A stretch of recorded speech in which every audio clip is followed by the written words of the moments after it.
Hey, good afternoon, everybody. This is Vivek Joshi, your host of the Aftermarket Champions podcast. Back at you again with yet one more edition. Today, I'm excited to bring all the way from Sweden our latest guest, Christian Kowalkowski. He's a professor at Linköping University, and he's also the director of the Center of Business Model Innovation, which is a think tank, I guess, Christian, associated with the university. I'm excited by it for two reasons. Christian is an expert in marketing, but he's also an expert in servitization. And both those topics are near and dear to my heart and candidly near and dear to the community that we live in the equipment manufacturing world. With that, Christian, welcome to the show and thanks for being a guest today. Oh, thank you so much. Thank you for having me. So Christian, for the benefit of all our listeners, it'd be great if you can just maybe give a little introduction to CBMI, Linköping, and your work and your career, if you may, to get to this point. And I have a few other questions based on that. Absolutely. So I work as a professor of industrial marketing here at Linköping University in Sweden. It's one of the biggest universities in Sweden, and we have a great research group linked to the Research Center for Business Model Innovation. It's a research and knowledge center really dedicated to understanding how companies can create sustained competitive advantage through business model innovation. And one way to do that is through servitization. And this is a research path I've been on for 20 years now, and I still find it really fascinating and intriguing looking at customer solutions, advanced services, and today, of course, a lot of this is being platform-enabled, subscription-based, companies trying to find new ways to harness data to build stronger customer relationships, more strategic partnerships, and so forth through services and value co-creation. And I've also done, of course, I'm publishing academic papers on the topic. I'm also writing books for managers. One of them is Service Strategy in Action, which really is a practical guide for growing the B2B service and solution business. And it has been highly appreciated by a lot of executives across industries. Excellent. So, a couple of questions for you. One is, it sounds like you've been always in academia, is that correct? In addition to doing the CBMI stuff, is that correct? That's correct. Now, business model innovation can apply both to manufacturing companies and non-manufacturing companies as well. Is it fair to say, Christian, that you focus on manufacturing companies and particularly equipment manufacturers, or is it more broadly business model innovation by itself? At the research center, it's obviously much broader, but my area is very much in manufacturing. Of course, I'm not limited to that, but I still find it so intriguing. And there are many companies with whom I collaborate that are in manufacturing one way or the other. I don't know how much you and your listeners know, but in Sweden, we have a very strong manufacturing base, many well-known brands, as you would know, of course, and some of them have been very successful when it comes to servitization. Others, so maybe some successful attempts, then scaled back on some initiatives, and now we are seeing the latest wave of servitization, which is really subscriptions. And here there are so many exciting opportunities, I believe, as well for also traditional manufacturers, not just for the software-based digital firms. So I got to ask you one more question before we get into this whole business model discussion, right? So I looked at your background. You've been basically an industrial engineer by training, then went into marketing. What attracted you towards the industrial world, if you may, versus something probably different than that, maybe in consumer goods or financial services? What got you excited about industrials? It was a bit of a coincidence, I have to say. When I applied for a PhD position ages ago, there was an interesting research project on the industrialization of services in manufacturing industries with a couple of different companies from various industries. And I started to work and engage with these companies, and I found it really interesting. Because there is so much in this whole transformation. I mean, not going from products to services, some do that. We all know the IBM journey and others, But for many, it's really about managing a dual business model, if you like. So you have the traditional business model still there, and then you have the service business model, and these two have to coexist. And there are a lot of interesting dynamics at play here. Synergies, but also tensions, of course. And today they may look slightly different when it's all digitized one way or the other, but fundamentally, much of this still remains. And there are so many interesting growth opportunities and growth avenues for companies having that in-depth domain expertise as these manufacturers have. You know, when I also think about your background, there's two things that stand out to me, right? Actually, maybe three things. One is industrial manufacturing, if you may. The second is this whole notion of servitization. I'd like to kind of understand that a little bit about why you got focused on that one, because that relates to the whole business model innovation aspect, I think. The third thing, which I'm still fixated on, is your marketing background as well, right? Because in my mind, all those things are related to one another, right? And so maybe if you can help me understand in the context of what you just said, domain knowledge, deep domain expertise, how does that relate to servitization? And in your mind, what is driving that for these manufacturers from the business model point of view? You mean servitization in general? Yeah. Because, you know, service has been around for a long time, right? I mean, I was even mentioned to you when we got introduced that 30 years ago at one of my previous employers, we were really heavily focused on it. We didn't call it servitization. We call it aftermarket and services. You know, now we call it servitization and some other words. But there's a momentum behind it suddenly, right? So what's driving that? Absolutely. So if you look at it, I would say that many of the old drivers, so to speak, still apply. So you have all these external factors tied to the environment. You have many product markets that are not growing at all. Some are even shrinking. You have a pulp and paper, for example, and you have commoditization, really pushing companies to seek new avenues for value creation, to maintaining competitiveness and margins. And of course, customers' expectations as well. Customers also get used to buying things in new ways. You have digital subscriptions coming up. Why pay for equipment? Why pay for service hours when what matters to us is really performance? It's uptime, it's availability, these kind of values that are really what servitization is about. And the proliferation of competition, the landscape is also changing, right? Not just the traditional competitors who you know of, you have all these low-cost competitors, and now you have also the software-based companies suddenly competing when services go digital. So all these trends, many OEMs, I would say quite frankly, are reacting in a very reactive manner to this. But there are also those, of course, who are trying to be more proactive and be the market leaders, really shaping, influencing how the market is evolving. And many of these companies are in very good positions because if you are the one designing and manufacturing the product, at least in theory, you should be the number one expert also when it comes to servicing it. So really exploiting this product and technology expertise is so important.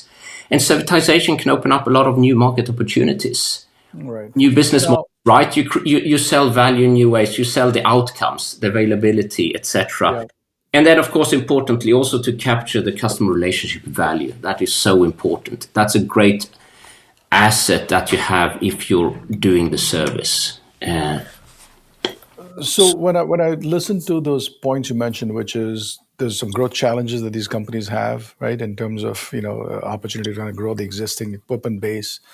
And there's a notion of customer expectations changing. There's a competitive environment, and so on and so forth. What I'd like to challenge you a little bit on one or two of those things. Sure. I've been in the industrial world for maybe a little bit longer than you, but not that much longer. But for that's 30 years or so. And I was talking to one of my customers yesterday, and I said, look, what I've realized over the last 30 plus years that I've been in and around manufacturers is they're typically motivated by primarily only one number, and it's called operating margin. Mm-hmm. When in doubt, operating margin rules everything. not organic growth, not unit volume growth. Yes, it matters because the strategic or the forward-thinking people recognize that without organic growth and volume growth, you can't really have a sustainable company. But the behavior that I've seen over the last 30 years is when in doubt, cost, right? Now, you take that and transpose that to your to the points you made about customer expectations changing, right? Which I think is a big deal, by the way. The other thing that's happening in these companies is in the manufacturing the companies themselves. I'm seeing a huge changing of the guard in terms of people, employees, right? The tenured employees, experienced employees who knew everything are leaving. And the next generation coming in does not have the same depth of knowledge. Does that, the cost aspect and then the skills gap, is that having an impact on servitization acceleration, or is that just a noise factor on the side? I don't know if the question is too complicated, right? I was trying to tie all these things together because I'm seeing certain behaviors and I'm trying to tie them with this whole servitization idea. I think there are many. Oh, that's a great question. Many things here. I think one, of course, when it comes to the people leaving, I mean, the HR is really in many ways holding servitization back. All the way from, at least in Europe, every company is looking for skilled service technicians and engineers. Yes. You have a real shortage of these individuals. And Yes. so training and maintaining them is so important. And that's why it's so important to also work strategically with servitization, working proactively so you can maximize the utilization rate of these employees, working with digital tools, AI, and so forth. So you get the most out of it. But you also lack, many companies are very dependent on some key individuals for risk management, pricing experts, all these things. So now you want to move into subscriptions. How do you set the price? I mean, if you're selling an equipment or spare part, there are only so many ways you can charge for that. And it's all, you have all the standard practices in the industry. But what if now you're suddenly marketing this new subscription? What is the right price? What is the willingness to pay? So many challenges, and many things are holding servitization back. And then, of course, if you have this cost-cutting mindset, the short-termist view, it may also hold it back because servitization is while you can have individual service initiatives, you have the low-hanging fruits, but overall, I mean, this is a transformation that takes time. You typically need a critical mass to make an impact. There's been a great study that was conducted 15 years ago looking at US OEMs on the stock exchange. And what they found was that you really need to have maybe 25 or 30% of your revenues coming from services. That would include spare parts. So it's a bit of, apples and pears, everything in that going into that box, obviously. But you really need to have that critical mass before it has a positive impact on the firm valuation. Yep. This is on an aggregated level, of course, but I think this applies to many, many companies. There's something you were saying just now which triggered a memory. So you talked about this being a journey and a transformation that takes time and reaching a critical mass. Again, dating myself and, going back into history, in the software world, there was a transition that took place. If you recall, about 15, 20 years ago, some companies decided to go and get into the subscription business. And Adobe was a classic example. Exactly. Adobe went from saying we're going to sell these licenses and boxes of Photoshop and this and that or whatever else into subscription play. And if you recall, I mean, if you go back and the study referred to as an OEM study, but if you recall and go back and look at Adobe performance, the stock just got crushed for a few years until they came out of it, and now is just a machine, right? It takes a while. But so somebody has to have a long-termist view to say that we're going to make this change because long-term is the right thing to do. Exactly. Is that an issue that you see as well, Christian? Because it takes courage to make that change, right? It's not a simple spreadsheet change. It's a meaningful cultural and financial change for the company. Definitely, and you mentioned culture, and I think culture is very important here too. You may have the right sort of all the hard facts. On paper, the business model may look very solid, but oftentimes the soft factors are missing from the business models, from the canvas, right? The culture, and those things, the norms, the values, and they are so important. Which also means that some of this may have to take time. You cannot expect a shift overnight. Of course, if you have an aggressive acquisition strategy, you can expand that way if you're very good at integrating. But typically, if you have more of an organic growth strategy for the services, it overall takes time. Yeah. So, I have a couple of questions related to this servitization continuum, if you may, right? So, if I think of the business models that existed when I was a young manager, you made equipment, you sold it, then you waited for the phone to ring back in the days for somebody to call you with a parts request or service request, right? It's a very reactive model, kind of well established on how to do it. Back in the mid 90s, I was also part of a company that was the original, I wouldn't say innovator, but definitely one of the early innovators of outcome-based pricing, power by the hour, power per kilowatt, dollars per kilowatt, whatever it might be, right? In the gas turbine business or power turbine business, and so on and so forth. But that was 30 years ago, Christian, right? And to this day, that is still a very small percentage of the overall mix that they sell, right? So in what I'm really saying is that the old entrenched business models of make stuff and sell it versus sell outcomes and price it as a subscription based on the outcome, 30 years later, they have not taken hold, right? I'm curious as to your take on things, because obviously you're far more in researching these things than I have. But I mean, at the surface level, it seems like a really long time for the change to take place, right? It's very long, isn't it? Yes. And I think that's quite fascinating. But I mean, in theory, there is so many things. There are so many things you can do, of course, but providing, and often we hear about these very advanced concepts, but to be quite honest, there are not necessarily that many customers that have that total problem, that they need that total solution. It's very complex to coordinate. That's right. So you have the coordination costs, governance, everything that has to be in place. You have to have very strong interest alignment between you and your customer. There has to be a lot of transparency. You have to be able to manage these risks, to have expertise that typically insurance companies and financial players have. That's right. Right? That's right. Even, I mean, here in Europe, Michelin is it's a well-known case. When they started to selling, have this fleet management systems charging per driven kilometers for the big logistics companies, that was a major issue. Yeah. You need to have the technology, you need to have the right IT systems.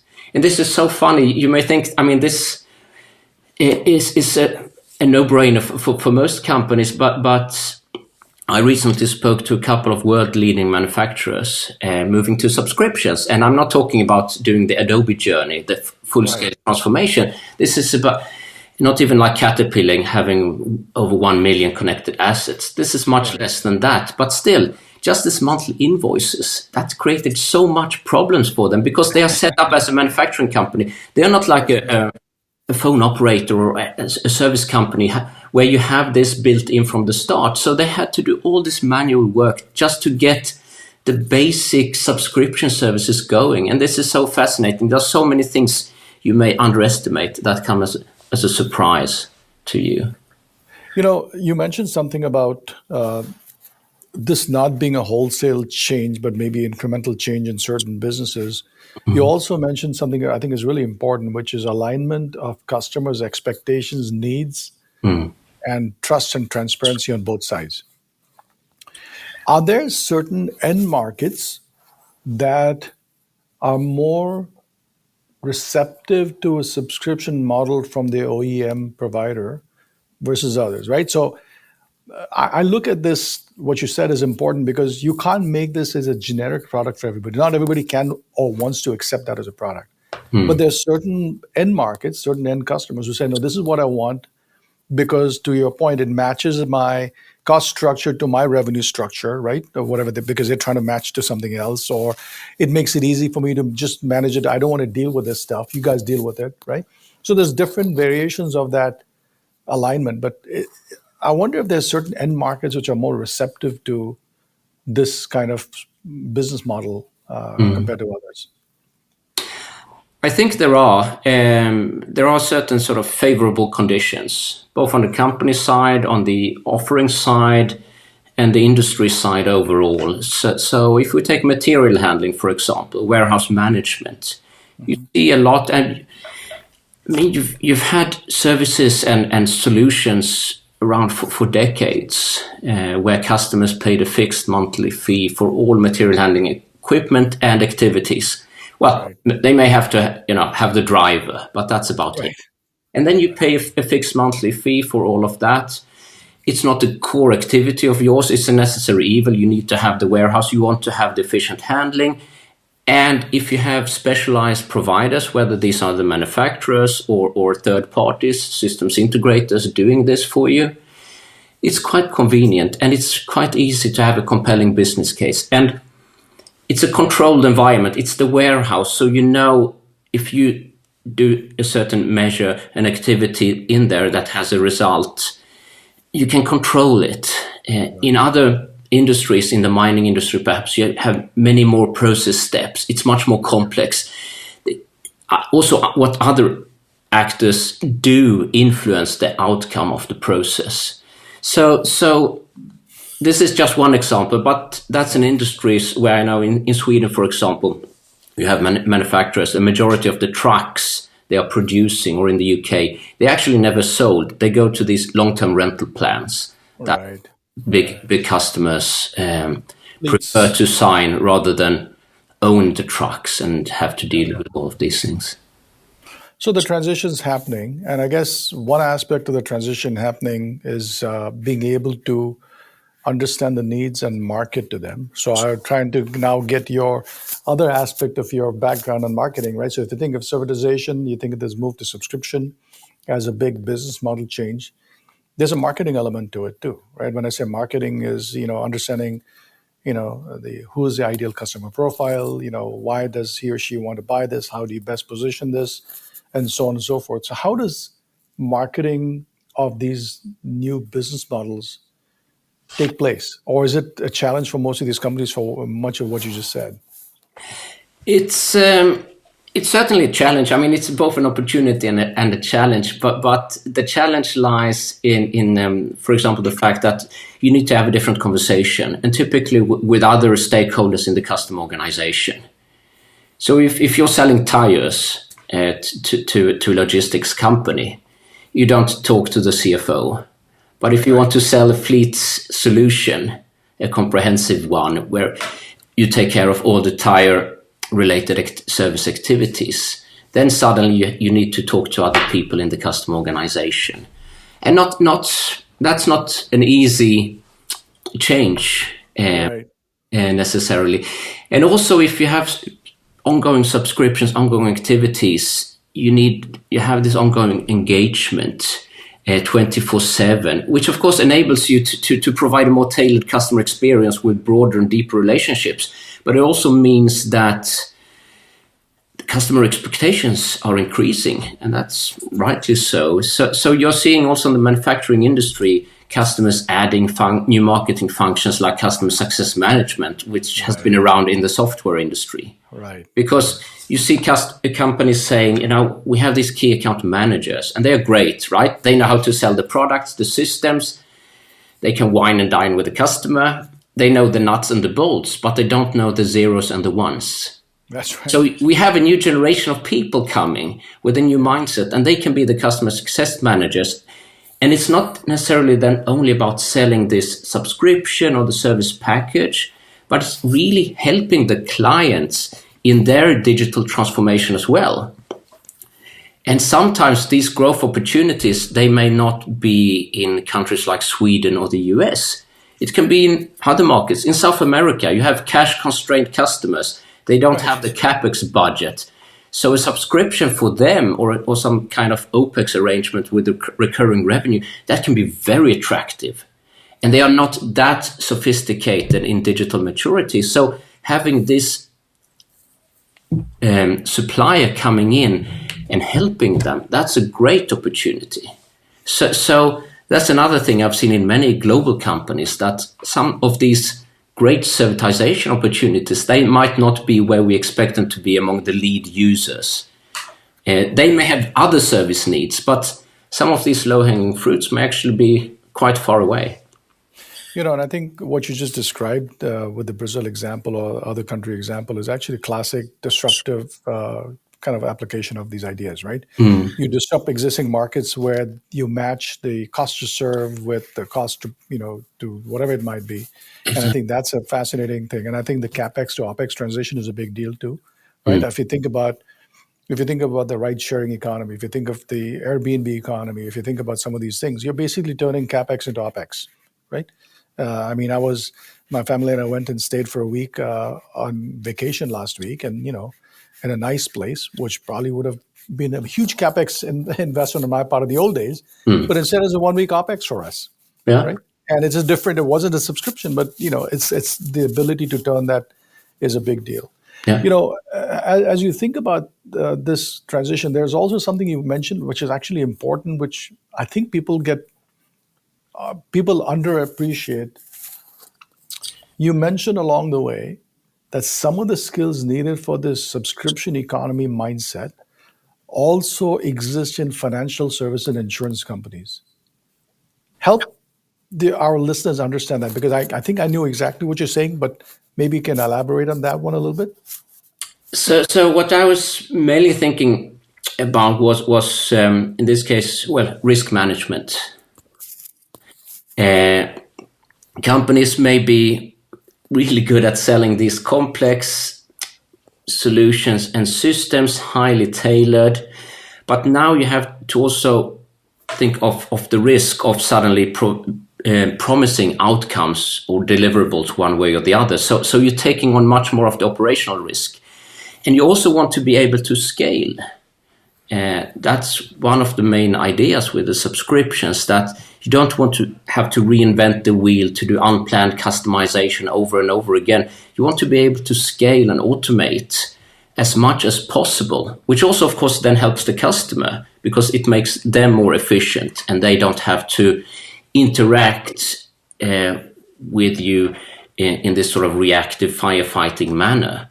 Yep. So that's one reason why I think that these skills are important. And I've seen this in a couple of different industries where companies are recruiting from outside traditional industry boundaries, not just in IT with data scientists, but also these kind of skills. No, I think that's correct. I think at some level you're taking on the performance risk, and risk management has been well understood and managed better than most people by insurance companies and financial services companies. So I think that's a logical thing.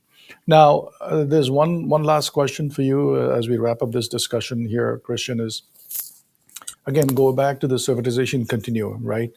It's the one end of the thing is I'll just sell you the product. You'll either get parts and service from me or somebody else, all the way to this other end, which is subscription economy, which is I own the asset, I'm giving you the outcome, and there's a price per outcome, a price per something.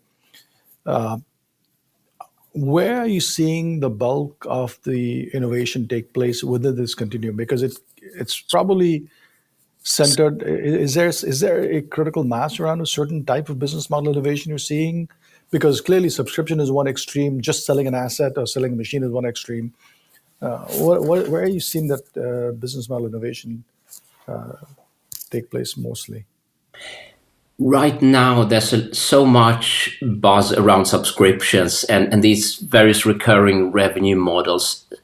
A lot of experimentation taking place, but it's often not the Adobe journey. For many companies, it's an add-on. So you have maybe still the product sale, you have service packages, service agreements that you sell, or you sell it as an integrated solution, focusing on the outcome, and then maybe adding subscriptions on top of that. Right.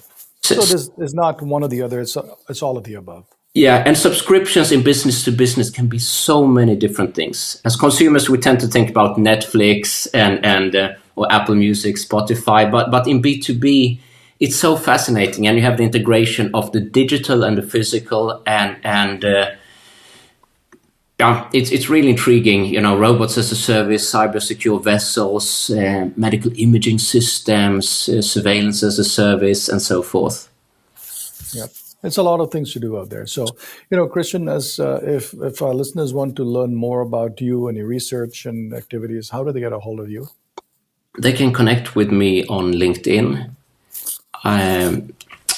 Perhaps you can share the link. I will share the link in the show notes for sure. Yes. And it's also easy to find my website on the university homepage. On the university homepage, excellent. Well, this has been a fascinating conversation, Christian. There's actually much more I want to investigate. Maybe we have to bring you on as a part 2 guest, as I call it, right, to continue this conversation, because the subscription movement has been underway for many years, yet it's still not quite got to the tipping point yet. And I'd like to maybe understand that a bit more, because I'm seeing that beginning to happen now. And I wonder if instead of the 30 years that I've been tracking, it is now going to take 10 years for the next evolution. So it'll be good to have that conversation. So absolutely, and you will see also many initiatives backfiring and so on. But I think the overall the movement and the trend is very clear, and you have manufacturers that some would say there's no other alternative right now. This is the right way to go. We also need to go down this road. Absolutely. Well, Christian, thank you very much for being a guest today. I think this is a great conversation. There's so much to learn out here, and I appreciate your time today. So thanks for joining me today and the call. Thank you so much, Vivek. It's been a pleasure. As we complete another enlightening episode, I extend my sincere gratitude to our esteemed guests and you, our valued listeners. If today's conversation resonated with you, please subscribe to this podcast on Spotify, Apple Podcasts, or Google Play, or simply visit our website at www.entitled.com for more enriching content. Remember, the pursuit of aftermarket excellence is an ongoing journey, and I look forward to continuing with you. Until next time, stay informed, stay inspired, and continue championing aftermarket success.